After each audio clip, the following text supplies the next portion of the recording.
வட தமிழக கடலோர பகுதிகளில் நிலவி வந்த காற்றழுத்த தாழ்வு பகுதி வலுவிழந்திருக்கிறது. கூடுதல் விவரங்களை வழங்குவதற்காக செய்தியாளர் செலினா இணைப்பில் காத்திருக்கிறார். செலினா, விவரங்கள்.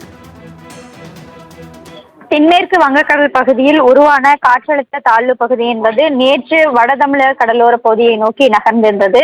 இந்த நிலையில் தற்பொழுது அது காற்றழுத்த தாழ்வு பகுதி என்பது வலுவிழந்து வளிமண்டல மேலடுக்கு சுழற்சியாக தென்மேற்கு மற்றும் அதனை ஒட்டியிருக்கக்கூடிய வங்கக்கடலோர பகுதியில் நிலவி வருகிறது. குறிப்பாக இது மேலும் வலுவிழக்கக்கூடும் என்றும் தற்பொழுது இந்திய வானிலை ஆய்வு மையம் தெரிவித்திருக்கிறது. குறிப்பாக பார்த்தோமென்றால் தென்மேற்கு வங்கக்கடல் பகுதியில் காற்றழுத்த தாழ்வு பகுதியாக உருவாகியிருந்த போது தமிழகத்தை பொறுத்தவரையிலும் அடுத்து வரக்கூடிய 5 தினங்களுக்கு லேசானது முதல் மிதமான மழைக்கும் ஒரு சில மாவட்டங்களில் கனமழைக்கான வாய்ப்பு இருக்கக்கூடும் என்று சென்னை வானிலை ஆய்வு மையம் எச்சரிக்கை விடுக்கப்பட்டிருந்தது.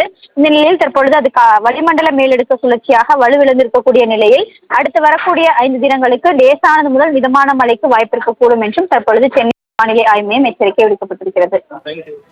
தங்களது தகவல்களுக்கு நன்றி செலினா.